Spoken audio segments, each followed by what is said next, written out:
Vamos abrir nossas Bíblias em Tiago, capítulo 5, versículo 13 a seguir. Tiago, capítulo 5, verso 13. Louvado seja Deus, amém?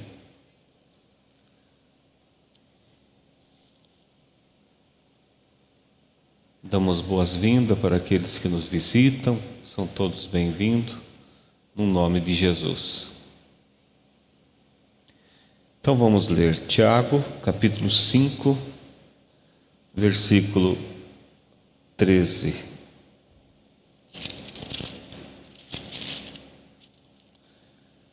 Está alguém entre vós aflito?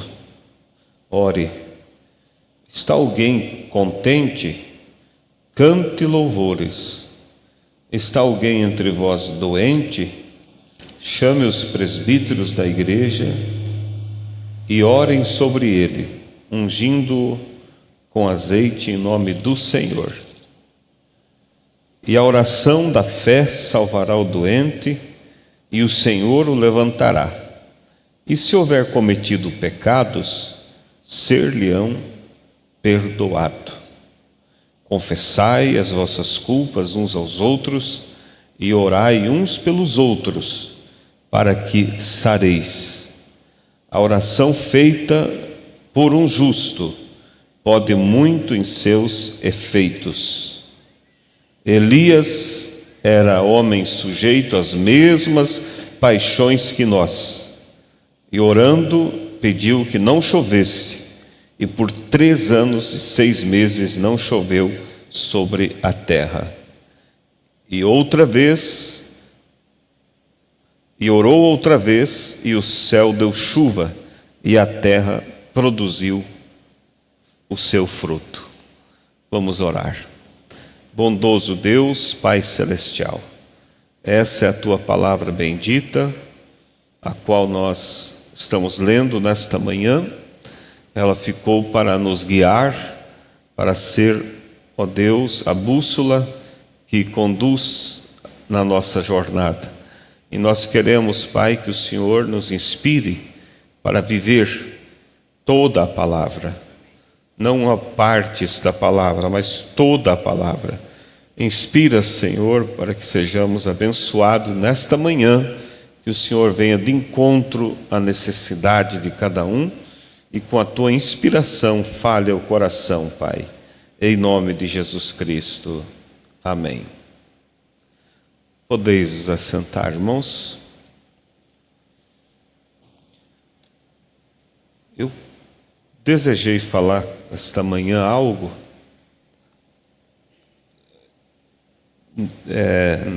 Eu vi o irmão Brana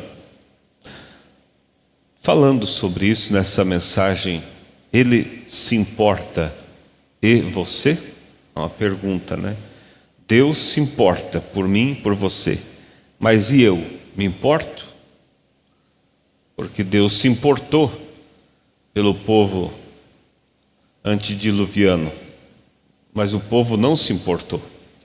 Deus se importou, enviou um profeta, um mensageiro, e o povo não se importou.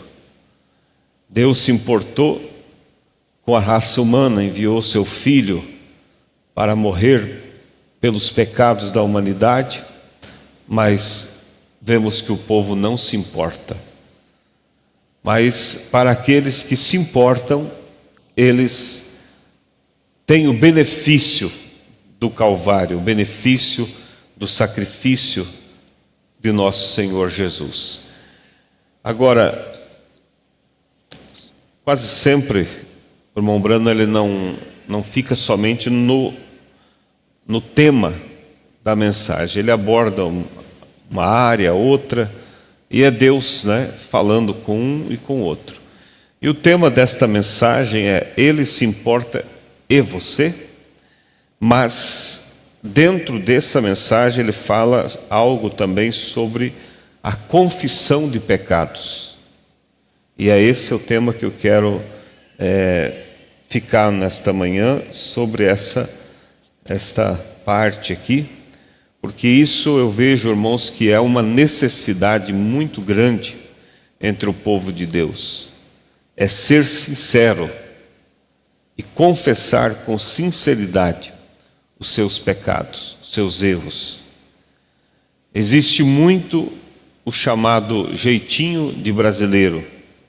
Pessoa erra, pessoa magoa, pessoa ofende e depois se dá um jeitinho. Dá um jeitinho de quebrar aquele clima ruim e logo segue a vida como se nada tivesse feito. Quantas vezes entre o casal, um fere o outro com palavras pesadas, com situações realmente que causam dor, mas depois a pessoa até cai em si, que não deveria ter agido daquele jeito, mas o orgulho não deixa a pessoa voltar atrás com sinceridade e dizer: olha, eu quero que tu me perdoe. Eu não deveria ter dito aquilo. Eu não deveria ter agido daquela maneira. Mas ao invés de pedir perdão, vai se achegando, vai se aproximando, como aqui no sul, né? Faz um chimarrão, vai tomar, começa a conversar de outras coisas e de repente tudo está bem, já está resolvido, a pessoa pensa. Já superei aquele clima que ficou e meu esposo já está sorrindo, conversando, ou a esposa.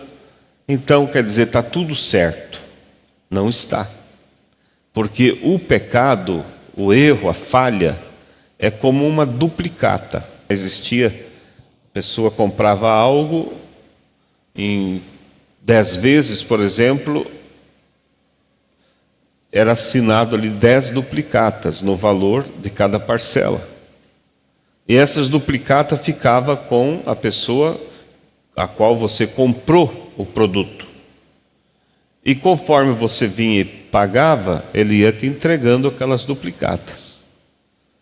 Até que você pagava a última, então recebia a última duplicata. Mas se você deixasse uma delas para trás, não importava o tanto de tempo que passasse. Já passou 10 anos, já passou 20 anos. Você continuava e continua devendo, porque aquilo não foi acertado, não foi resolvido. E assim é concernente ao pecado. Um erro que você comete é como uma duplicata que fica na mão da pessoa com a qual você falhou. E se você vai com sinceridade, se arrepende, confessa, você retira aquela duplicata. E a tua alma fica livre. Mas se você deixa, mesmo que o outro esqueça, nem lembra mais, mas perante Deus aquilo ainda está ali. Deve ser resolvido. E quando se fala em errar, não é só entre adultos. Às vezes, até mesmo com as crianças, com os filhos.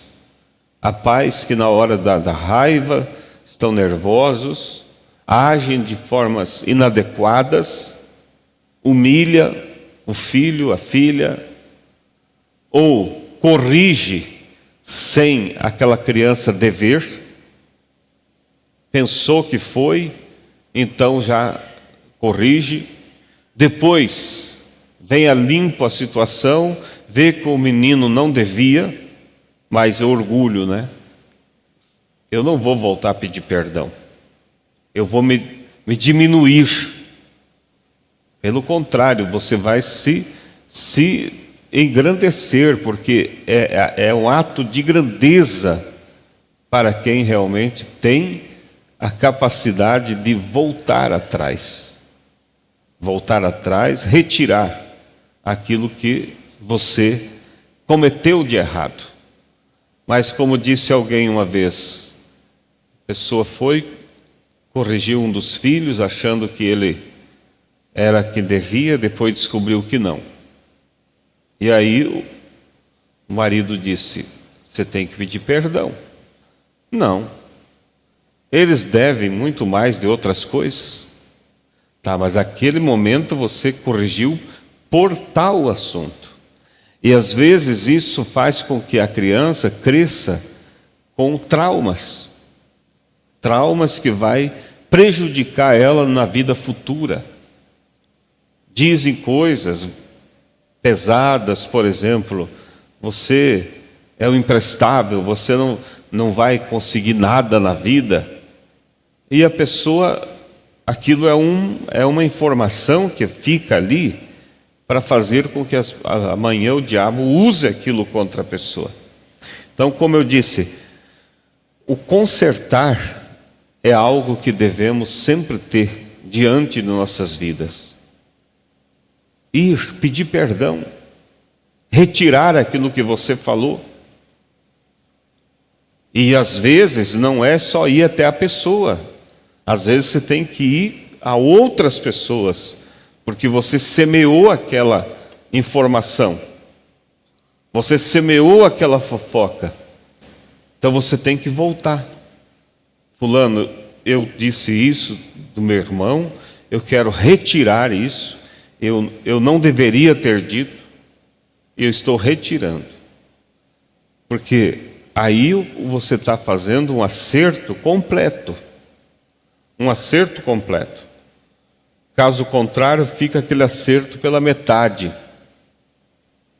As pessoas vão continuar com a má impressão daquele outro, vão continuar tratando a pessoa como um devedor, quando você falou indevidamente. Mas e quando fala de acordo com o que realmente é? A pessoa falhou. Mesmo assim, você não tem o direito. O profeta diz que nós devemos, eu não esqueço a palavra dele, mas esconder a falha uns dos outros. Esse esconder não é esconder do ministério, esconder, vamos dizer assim, no sentido de vamos deixar isso, só eu sei, eu não vou falar para ninguém. Você está ajudando a pessoa a ir para o inferno. Você não tem que falar para ninguém mesmo. Você tem que, para ninguém no sentido da igreja, você tem que falar aquilo, como disse Jesus, vai até esse irmão e diga a ele, você está errado. Eu não concordo, isso é contrário ao que Deus tem nos ensinado. E o profeta diz, se a pessoa se arrepende, pede perdão, Jesus disse, melhor dizendo, você ganhou seu irmão. Se a pessoa continua naquele erro, não se arrepende, o que disse Jesus? Leva uma testemunha contigo. Convida um diácono, alguém que tenha maturidade e leve. Irmão, eu estou aqui de novo, trouxe uma testemunha comigo, e isso que está acontecendo na tua vida, eu não queria saber, mas acabei sabendo, e eu tenho que dizer para você que está errado. Você está tomando a ceia dessa maneira, você está tomando a ceia indevidamente. Você precisa acertar. Faz isso com amor, não com aquela arrogância, para dizer, eu estou corrigindo. Não é isso. Se a pessoa se arrepende, disse Jesus, ganhou seu irmão. Mas se ele insiste em permanecer com aquele erro, leva até a igreja. Esse levar à igreja não é espalhar a igreja, é levar ao ministério que está ali representando o corpo. E aí ele vai tratar disso de uma maneira oficial. Então temos a maneira correta de fazer as coisas. Mas às vezes tem pessoas que, com a desculpa de pedir oração, está com a coceira na língua para contar o que aconteceu do irmão, E aí usa a desculpa: olha, sabe, nós temos que orar pelo irmão fulano. Mas o que houve? Aconteceu isso, fez aquilo outro. E vai disseminando aquilo. E isso dá lugar ao diabo para dificultar o acerto daquela pessoa. Por quê? Porque quando aquela pessoa percebe que todo mundo está sabendo, ele vai ser tentado a fugir. Olha, eu vou na igreja, e aí eu já atendi quantas vezes casos assim de pessoas que cometeram alguma coisa, e aí não vem na igreja, você vai atrás, não, porque eu não tenho ido, porque eu chego lá, as pessoas ficam me olhando. Ou seja, qualquer um que olha agora, ele pensa que está olhando em razão daquela falha, quando na verdade muitos nem sabem. Então, pela fraqueza daquele que não tem domínio sobre a língua, sobre o desejo de falar, você prejudica a fé das pessoas.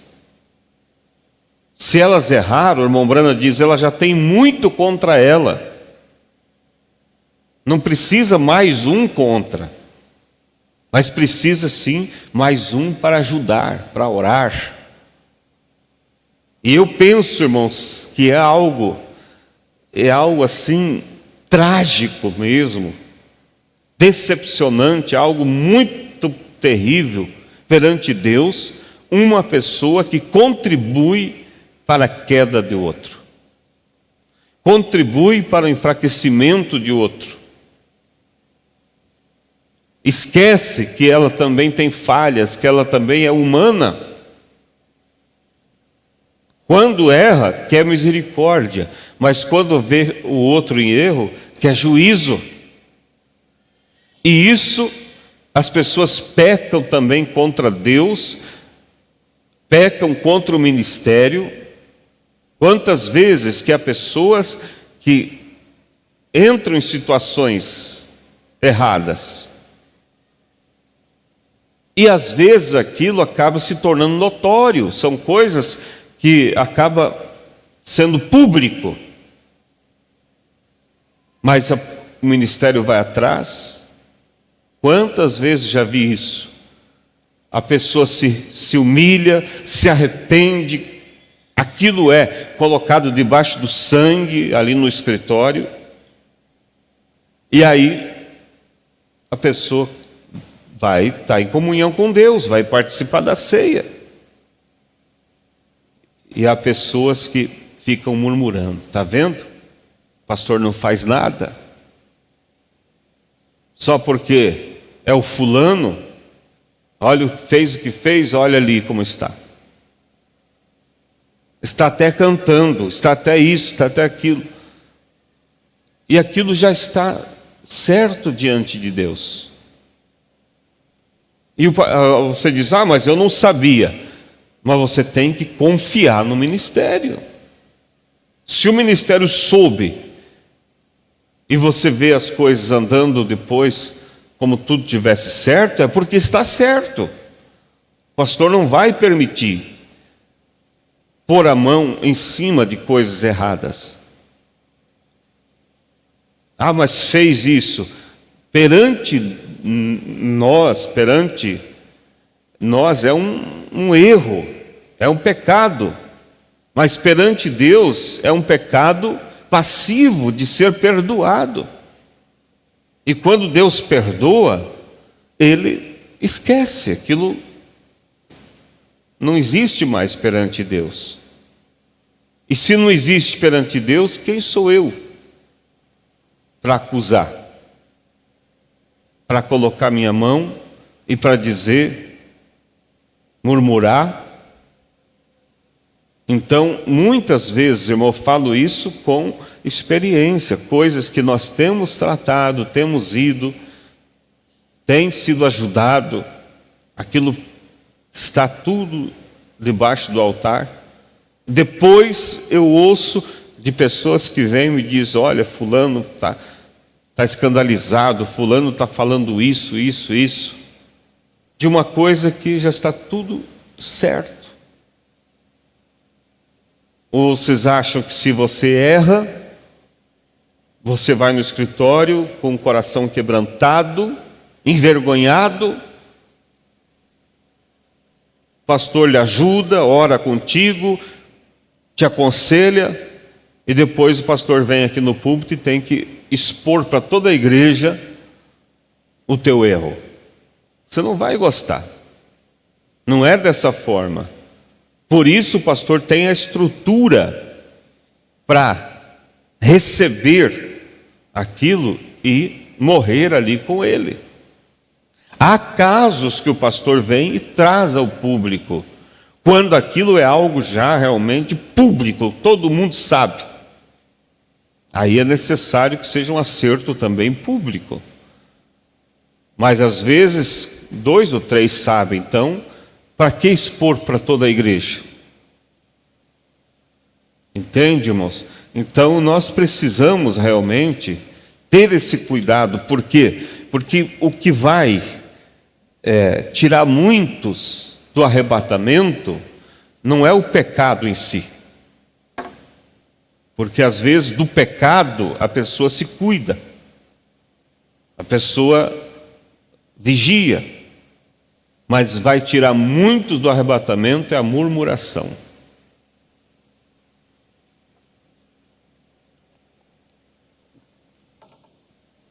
Israel saiu 2 milhões de pessoas do Egito.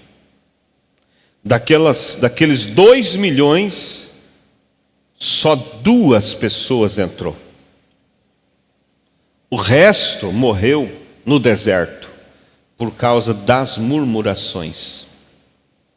Murmurações. Ah, mas não foi a multidão que entrou? Foi, mas foram pessoas que nasceram durante os 40 anos de jornada. Mas dos que saíram do Egito, só 2 conseguiu entrar. E a Bíblia ainda diz assim, que eles entraram porque neles havia um outro espírito. Não tinham aquele espírito de murmuração, mas tinham um espírito de respeito para com Deus, respeito para com o profeta, respeito para com o ministério. Esses, Deus os guardou e eles puderam pisar na terra da promessa. E para nós a terra da promessa é a vida eterna. E nós queremos estar ali. Então, dentro desta linha, irmãos, como eu disse, eu quero ler aqui alguns parágrafos desta mensagem. Ele se importa e você? Vou começar aqui lendo sobre o Espírito Santo, o trabalho dele, que é ser o Consolador. O profeta diz assim no parágrafo 23: E agora, para aproximar ainda mais, ele envia o Espírito Santo para cuidar do nosso consolo. E ele habita em nós. Ele se importa, sim. Agora, precisamos passar para outra parte da Escritura aqui, ou outro pensamento para fundamentar isso. Antes de prosseguir, eu poderia dizer o seguinte: nem todos têm este Consolador. Eles não têm, eles não o têm. Então, a razão pela qual eles não o têm é porque não o aceitam.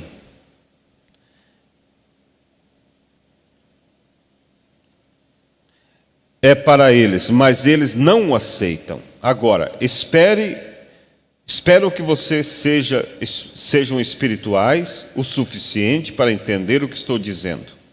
Estou falando a um grupo de pessoas que vão receber oração em alguns minutos. E temos este consolo do Espírito Santo, que é enviado para ser o Consolador. Mas nem todas as pessoas o recebem. Elas não creem nele, para fazerem isso, elas buscam seu consolo em algum outro recurso, em outros meios. Se não aceita o consolador provido por Deus, então tem que arranjar algum outro consolador, compreendem? Se a pessoa não recebe o Espírito Santo, o Consolador, ela vai receber alguma outra coisa na vida. Porque há um espaço ali para ser preenchido. Vai tentar se consolar com os entretenimentos, prazeres do mundo. Daí ele diz, então, se não recebe o Consolador, a pessoa vai arranjar algum outro consolador, porque você não pode viver sem algo pelo qual viver. E espero que cada um de vocês entendam isto, especialmente vocês que vão receber oração, que estão tão desconfortáveis nesta manhã, com problemas que talvez os médicos não consigam resolver. Cremos que os médicos ajudam as pessoas, os médicos não consigam resolver. Cremos que os médicos ajudam as pessoas. Eu creio que Deus cura por meio da medicina. Aqui está um ponto, irmãos, para nós também parar e observar. Às vezes tem pessoas, porque tudo precisa ter um equilíbrio. Um equilíbrio. O extremo para um lado ou para o outro é errado. Nós devemos crer primeiramente em Deus, mas temos que saber também que há vasos escolhidos por Deus para fazer o trabalho, e esses vasos muitas vezes não estão diretamente ligados à cura divina através da oração, mas a cura através da medicação, através da intervenção médica. Mas há pessoas que vão para um extremo. Não, é só Deus. Eu não creio no médico, o médico está ali para isso, para fazer as farmácias ficar ricas e tal e tal. E aí porque tem uma coisa que tem que tomar cuidado, irmãos, na internet hoje, tem muitos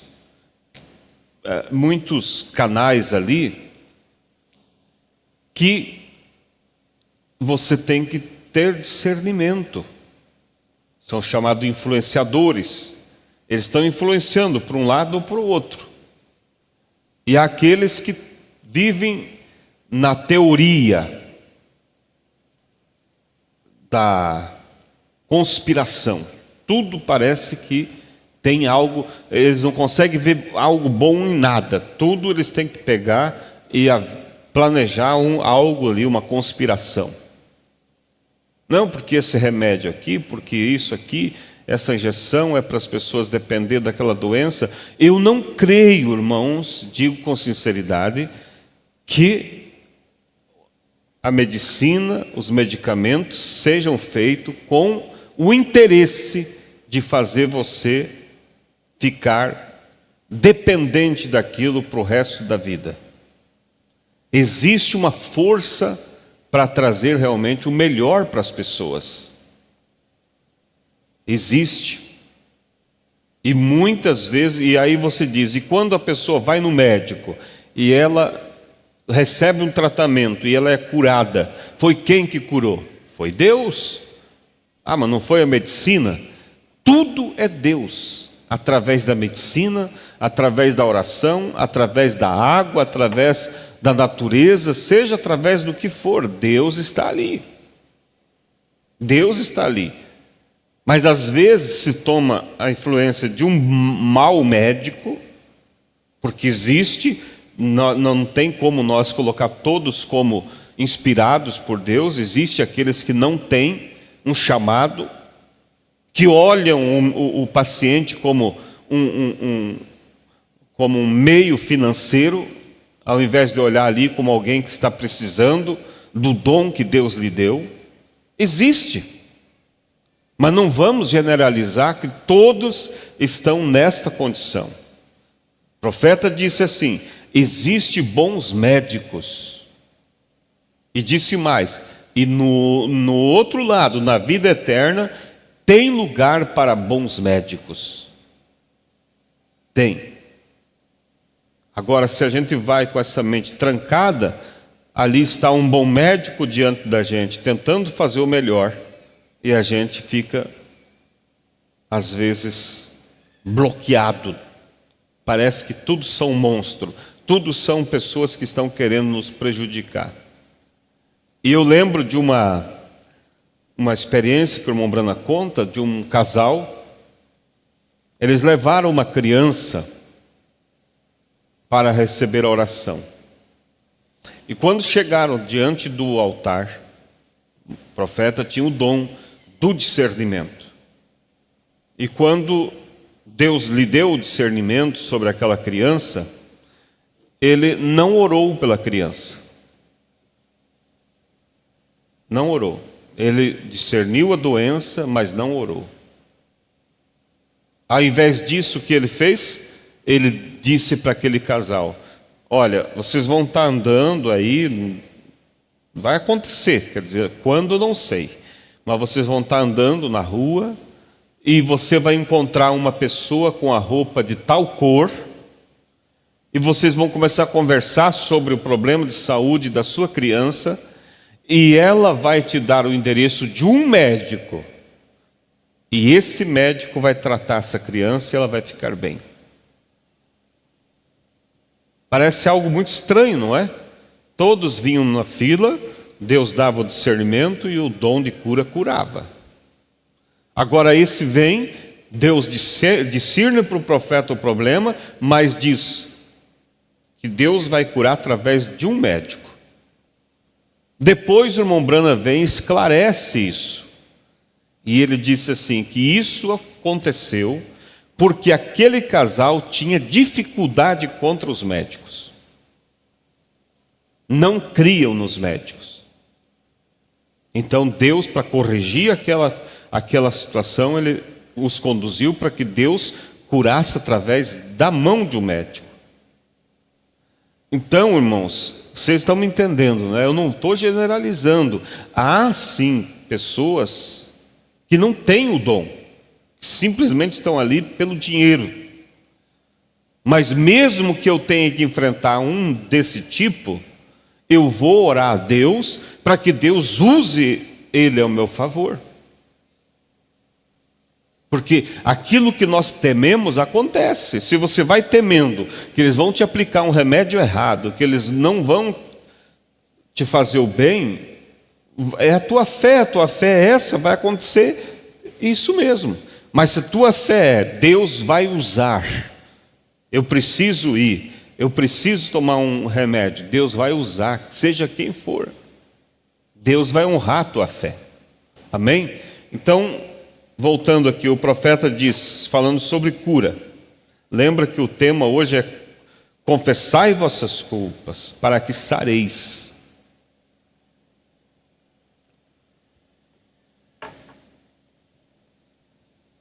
Eu creio que Deus cura por meio da medicina. Deus cura por meio da cirurgia. Deus cura por meio da compreensão. Olha quantas formas Deus tem para curar. Às vezes a pessoa está ali mal, mas você chega e com o espírito manso, você se põe diante daquela pessoa, você ouve aquela pessoa, você compreende aquela pessoa. Só esse ato de compreensão, de amor, cura a pessoa. Ativa dentro dela algo que o mal perde força. Agora, se a pessoa chega e recebe incompreensão, aquela doença, aquele mal, vai se multiplicar muito mais. Então que não seja você um vaso para causar dano, mas um vaso para causar bênção. Um abraço cura a pessoa. Um Deus abençoe, cura a pessoa. Vocês estão entendendo? Eu creio que Deus cura por meio da medicina, Deus cura por meio da cirurgia, Deus cura por meio da compreensão, Deus cura por meio do amor. Um pouco de amor faz toda a diferença.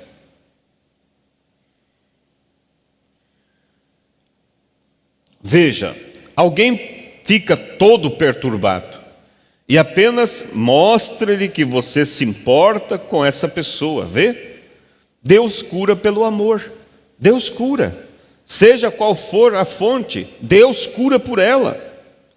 É Deus quem cura, pois Ele disse: eu sou o Senhor que sara todas as tuas enfermidades. Então, tudo isso deve funcionar em conjunto, e homens em diferentes ministérios devem trabalhar em conjunto para isso, vê?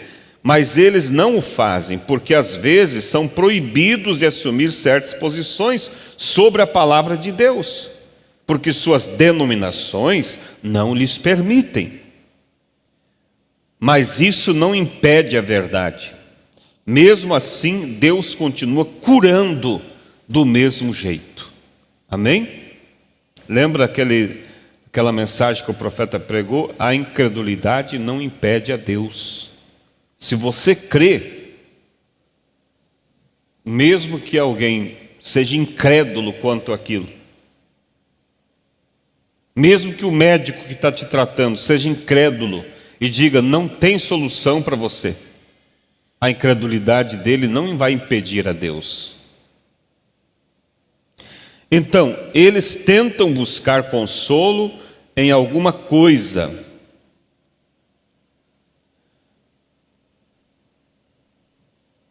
Eles tentam buscar consolo em alguma outra fonte. Vamos falar primeiro da alma. Constatamos que muitas pessoas tentam encontrar consolo bebendo. Sabe? Tem um relato que é bem conhecido entre nós hoje, de que muitos ministros, às vezes, bebem antes de subir ao púlpito. Tomam um bom e forte gole de bebida alcoólica. É sabido de ministros vistos no púlpito que chegam a cambalear sob a influência do álcool. E isso não deveria acontecer. Não deveria. É porque muitas vezes podemos condenar o homem quando talvez não devêssemos fazê-lo. Deveríamos procurar a raiz do problema. Muitos deles se converteram do alcoolismo. E constatamos que se eles estão nessa condição, é uma desgraça e um opróbio. Mas não é mais opróbio do que mentir, roubar ou cobiçar mulheres, ou qualquer outra coisa que esteja nos mandamentos, compreendem? Ou seja, condena aquela pessoa pelo ato errado que ela vive, mas esquece que a mesma Bíblia diz que é pecado a pessoa beber, embriagar-se, também diz que é errado a pessoa mentir, que a pessoa deve ser justa em seus negócios, e às vezes está lá passando a perna, trapaceando e atirando pedra naquele que tem um erro, e às vezes em outros setores é uma pessoa justa. Mas não... E talvez um homem nasça com paixões fortes, e ele vê esses stripteases modernos na rua, e ele está constantemente em problemas. Então aí o profeta está mostrando sobre a necessidade de você orar por aquela pessoa. Agora aqui ele vai entrar mais direto no que estamos falando sobre o perdão e a cura através do perdão. No parágrafo 38. Eu penso que uma das coisas que impede nosso povo de ser curado, o que é, irmãos? Será que é só falta de fé? Não. Muitas vezes tem fé. Mas o que impede as pessoas de ser curado é a falta de confissão. Mas eu confessei. Mas Houve sinceridade nessa confissão?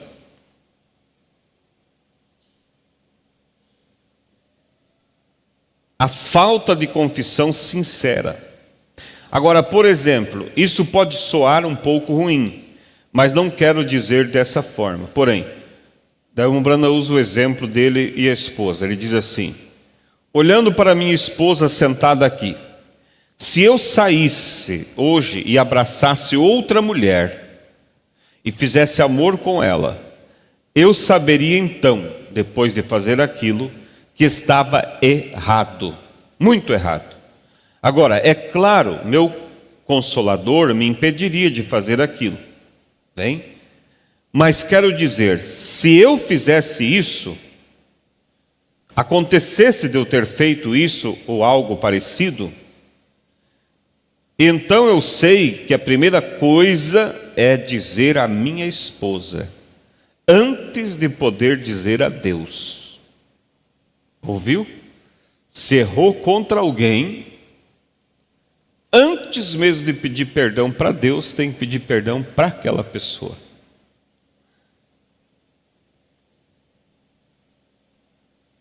Perdoe-me, porque eu pequei. Perdoe-me, porque eu pequei contra ela. Ou melhor, tem que pedir perdão à esposa antes de pedir a Deus perdão. Se você vier ao altar e se lembrar que o seu irmão tem algo contra você, vá acertar aquilo primeiro, antes de apresentar sua oferta. Então, eu tenho que ir até ela. Eu creio que confissão também é corrigir-se. Não é uma confissão verdadeira, a menos que seja assim. E se eu dissesse, vou confessar que errei. Olha aqui, irmãos. Aí está a questão da confissão sem sinceridade. Se dissesse, tá bom, então eu vou confessar que eu errei. E dissesse, bom Senhor, ó amigo meu, tu sabes que te conheço muito bem, louvado seja Deus, aleluia. Acho que tu és um bom e velho companheiro, perdoe-me. Sabes, velho amigo, eu não quis dizer isso dessa maneira, vê. Agora você diz, isso é um sacrilégio. É fazer uma confissão assim, chegar de qualquer jeito, né, perante Deus. Mas se eu for e disser, Senhor, eu não quis fazer isso dessa maneira, tu me ajudes, eu não farei isso de novo. Ele recusará o meu sacrifício até que eu vá primeiro e acerte com minha esposa. Chegar perante Deus, pedir perdão. O profeta diz, ele recusará até que eu primeiro vá e acerte com ela.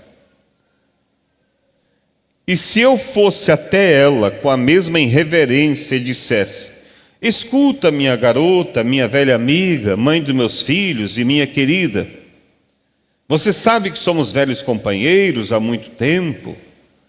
E se eu tivesse, daí falava para a esposa, olha, se eu tivesse abraçado outra mulher, e o que você me diz, minha garota? Você me perdoaria? Imagino como ela ficaria, ela pensaria, o que aconteceu com meu marido? Vê? A primeira coisa é que ela não saberia se eu estou brincando ou não. E se você não deve agir dessa forma, fazer uma confissão ao seu companheiro ou a Deus, você deve ir com a mais profunda sinceridade, com piedosa tristeza pelo seu pecado. Aí está, irmão, o arrependimento sincero, ele vem acompanhado de uma tristeza pelo pecado. Por isso, nós não somos de acordo, não apoiamos confissão forçada. Ah, pastor, fulano fez isso, fez aquilo. Pastor vai, ouve, irmão, ouvi falar tal coisa, assim, assim. Não, pastor, não. Pastor toma ele na palavra. Ah, pastor, tem que tirar limpo. Vamos lá, vamos chamar isso, aquele, outro. tudo bem, você pode trazer, tirar limpo e convencer a pessoa que ela não tem para onde fugir e provar que realmente ela errou. Daí, quando ela for descoberta mesmo, ela vai dizer assim: realmente eu errei, eu quero que me perdoe. Será que haverá perdão? Não, porque ele não está arrependido. Ele pediu perdão porque foi realmente trazido aquilo diante dele e não tem para onde ele saltar. Você vai abortar um arrependimento. Então o que você faz? Ore. Deus, trata com esse indivíduo. Porque a hora que Deus tratar e ele cair em si e doer no coração dele, então ele poderá receber o perdão. Porque o que traz o perdão é o arrependimento.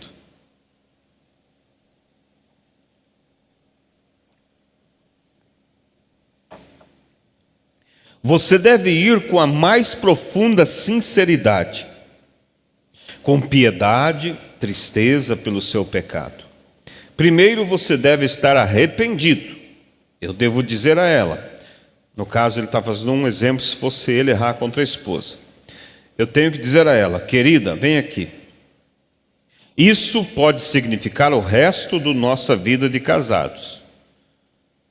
A mulher com quem eu vivo, que é minha namorada, e como eu te amei todos esses anos. Mas agora você pode me deixar daqui em diante. Você pode não ficar mais comigo. Você pode não me aceitar. Eu sei disso. Mas ainda assim, para consertar as coisas, eu preciso me acertar. Tenho que lhe dizer do fundo do meu coração.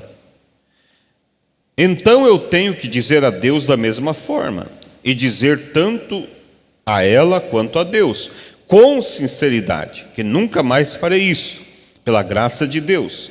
Agora, talvez eu consiga enganá-la, e ela não perceba. Talvez minha conversa com ela convença, mas a minha conversa não convencerá a Deus. Ele vê meu coração e Ele sabe. E afinal, são apenas mais alguns anos com ela. Se Deus permitir, seremos tirados deste mundo. Mas com Deus é a eternidade. Está vendo? Pode até enganar a esposa e viver mais uns anos com ela.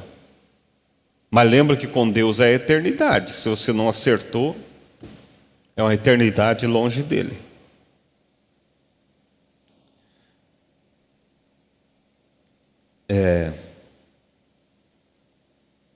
Mas com Deus é a eternidade. Então devo ser profundamente sincero com Deus. E assim, se eu for sincero, Ele me ouvirá. Mas se eu não for sincero, não adianta eu desperdiçar o tempo de Deus me ouvindo. E é esse ponto que chegamos. Entre as pessoas parece não haver essa sinceridade profunda que elas deveriam ter. Eu creio que um homem ou uma mulher que vem receber oração deve primeiro confessar tudo o que fez, acertar tudo. Entendeu? Vem pedir oração pela cura, acerte teus erros antes. Porque, veja, muitas vezes você percebe na plataforma, observe o quão distante está o assim diz o Senhor, vê? As pessoas, a visão se materializará, é claro, conforme a fé delas. Deus prometeu isso através de um dom, mas a cura é algo diferente. Agora, notamos que as pessoas que fazem sua confissão têm que vir com profunda sinceridade. Eu tenho aqui, eu não tenho tempo para ler, mas em Nova York, eu creio, ou eu entendi errado? Sim. O lugar fica na companhia de sapatos. Creio que se chama Binghamton. Isso mesmo, Nova York. Estávamos lá na loja de calçados, um grande auditório, e estávamos tendo uma reunião lá. E certa manhã, Paul estava num quarto ao lado do meu, estava muito frio, os ventos sopravam. E eu havia percebido entre as pessoas o que parecia ser uma falta de sinceridade. E eu me perguntava por quê. Ali estava um homem que foi curado por um propósito, ou um homem em particular de quem estou falando. O homem tinha uma grande aflição e ele foi curado naquela noite, ali mesmo. E antes de partirmos, 5 dias depois, a aflição estava de volta sobre ele. Foi curado e 5 dias depois estava doente. Vê, porque a presença do Espírito Santo, ele tirou aquilo dele. Quer dizer, na hora que ele veio, a presença de Deus tirou dele. Mas depois aquilo voltou. Assim como fez com esta jovem há algum tempo aqui no pátio. Mas deve haver uma profunda sinceridade para saber que o Deus que pode tirar isso de você agora, com essa mesma unção sobre você, pode mantê-lo longe de você. Então, ou seja, o Mombrana percebeu naquela campanha que não havia sinceridade nas pessoas. Um senhor veio no altar, sobre a unção de Deus foi liberto. 5 dias depois estava outra vez enfermo. Irmão Brana, se você tem que chegar com tal sinceridade diante de Deus, que Deus tire a doença e a mantenha longe de você. Com essa mesma unção. Suba na plataforma ou algum lugar, traga essas pessoas ali, faça confessar tudo o que fizeram antes de orar por elas. A mais profunda sinceridade, a menos que o mundo se arrependa, ele tem que perecer, compreende? E confissão é o que o mundo precisa hoje. Confissão sincera. É como remédio para a doença. Todos nós podemos ler no frasco que tipo de remédio é e qual doença ele cura. Mas sabem, a leitura das instruções, vou aplicar isso à Bíblia. Nossas escolas, seminários, podem ler toda a palavra, mas, sabem, apenas ler as instruções e o modo de usar, isso não cura a doença. Vê? Ali contém o remédio, então tem que ser tomado. Então, um homem pode dizer, sou um teólogo. Agora, não me fale de tal e tal coisa, eu conheço as Escrituras, eu sei que a Bíblia fala assim, assim, que aquele que ouve a minha palavra, por exemplo, aquele que ouve a minha palavra e crê naquele que me enviou, tem a vida eterna. Amém? Então aqui, irmãos, vocês viram como o profeta está batendo nessa tecla que é necessário sinceridade e acerto para que Deus cura e a pessoa permaneça curada. E o acerto, como vocês viram, é algo realmente sincero. É contra a esposa, é contra o marido. Olha, fulano, é assim. Como diz, pode custar o fim do nosso relacionamento, pode você não me querer mais, mas eu preciso confessar. Agora, tem que cuidar, porque também o diabo, se ele não puxa, ele empurra. Tem pessoas que o diabo mantém elas sempre se condenando por erros que aconteceu. Você já pediu perdão e aquilo fica na tua mente.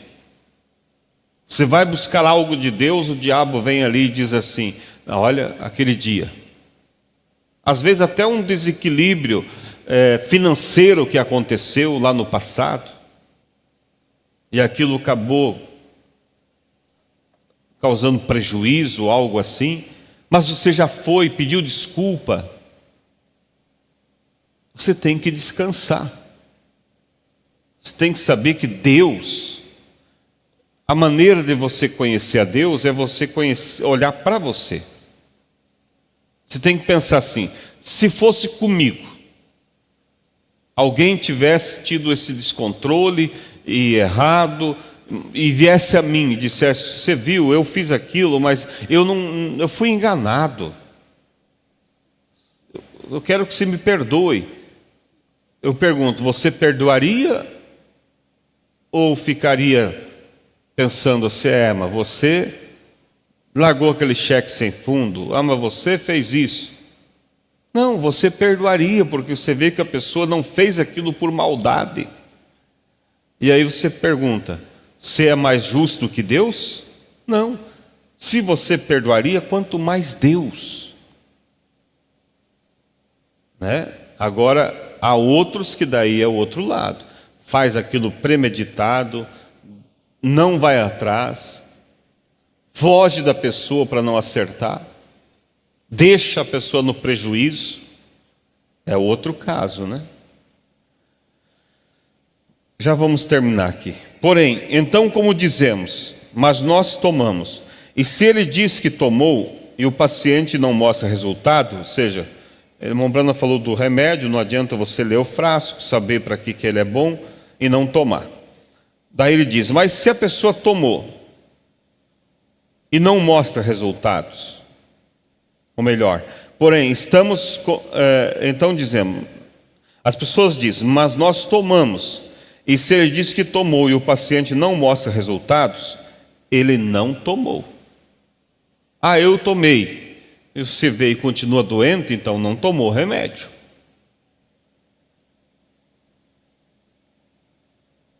É isso, ó, se aquele relógio na parede não fosse mais para frente aqui. Como pode uma pessoa ler as Escrituras sobre uma coisinha de que eu falo a respeito das mulheres com cabelos curtos e usando shorts e assim por diante? Como pode se chamar de cristãos quando o próprio remédio diz que não é assim? Vê? Como? Você diz, mas eu dancei no Espírito, falei em línguas. Isso não significa nada. Sua própria vida prova que você não tomou. Vê? Você disse que tomou, mas não tomou. Pois você ainda está apresentando todos os sintomas que o remédio deveria curar. E o remédio na linha do Evangelho é uma cura garantida. Tem que ser. Agora, vê, você tem que mostrar resultados.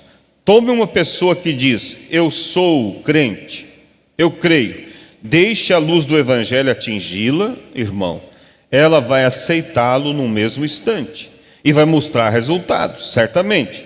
Você não verá mais aquele homem em salas de bilhar, não o verá mais aqui fora com um cigarro na mão, não o verá bebendo, oh não, você não o verá flertando com outras mulheres, não importa o quanto elas exibam sua carne feminina diante dele, ele virará o rosto para o céu e olhará para Cristo. O que é isso? Isso mostra que o remédio surtiu efeito. E se não surtir efeito, você diz, bem, eu sei que eu tomei. Bem, então onde você está hoje? Você está morrendo, mostre. Eu estou olhando para você como diagnosticando seu caso, pela Bíblia, que você ainda está em pecado, e o salário do pecado é a morte. Não pense que isso precisa ser mais claro. Veja, suas próprias ações provam que você não tomou. Você pensou que tomou.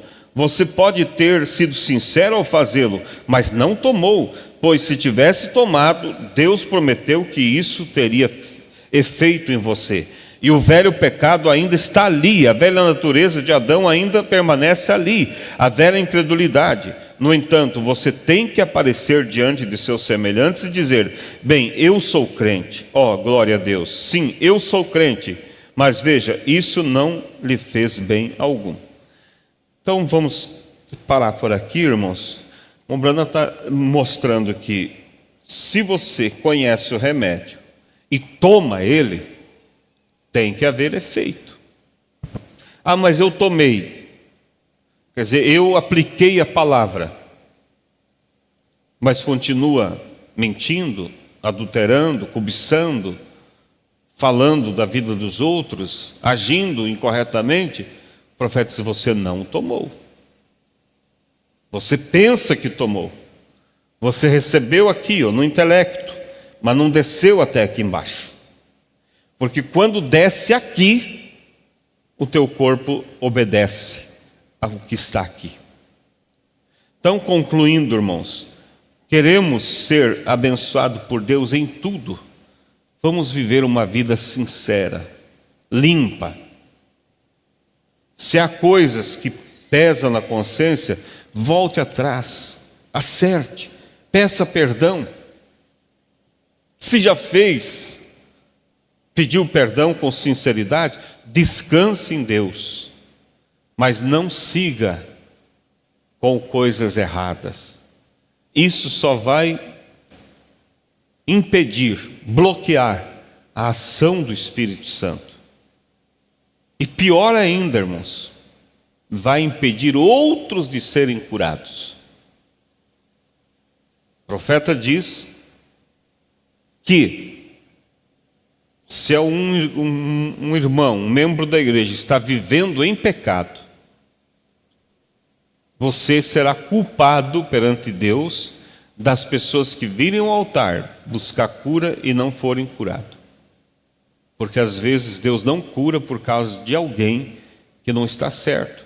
Ah, mas o que tem a ver a pessoa comigo? Tem a ver que nós somos um corpo. E se o dedo do pé está enfebrado, todo o corpo sofre. Então precisamos ser sinceros. Fale com Deus, né? Aqueles que estão nos assistindo ou irão assistir, tenha sua vida limpa. Não carregue nada arrastando atrás de você. Corte aquilo. Corte aquilo e caminhe livremente. De tal forma que você sinta assim: se Cristo voltar hoje, eu estou pronto.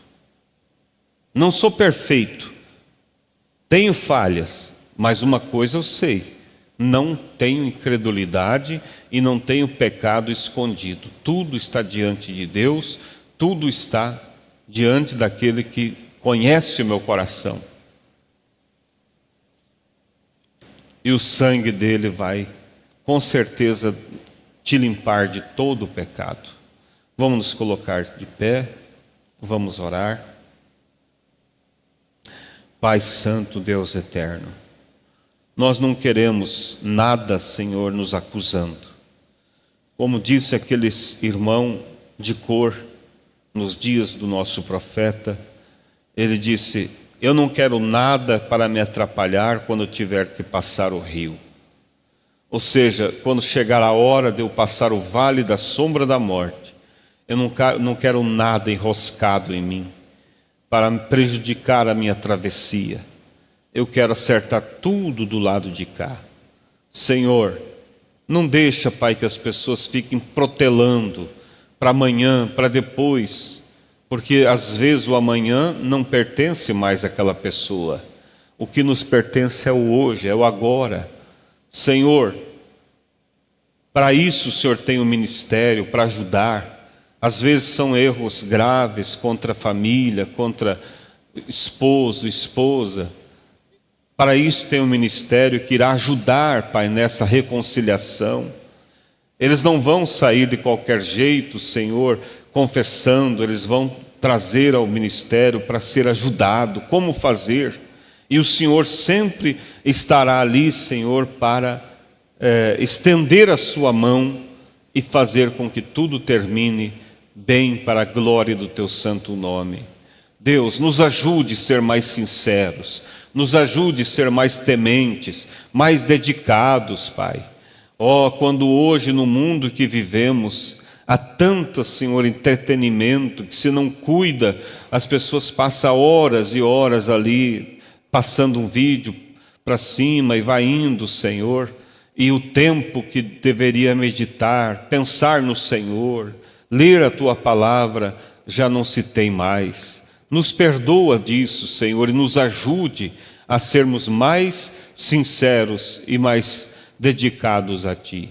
No nome de nosso Senhor e Salvador Jesus Cristo, nós lhe pedimos, Pai, para a Tua glória. Agora despede Tua igreja e à noite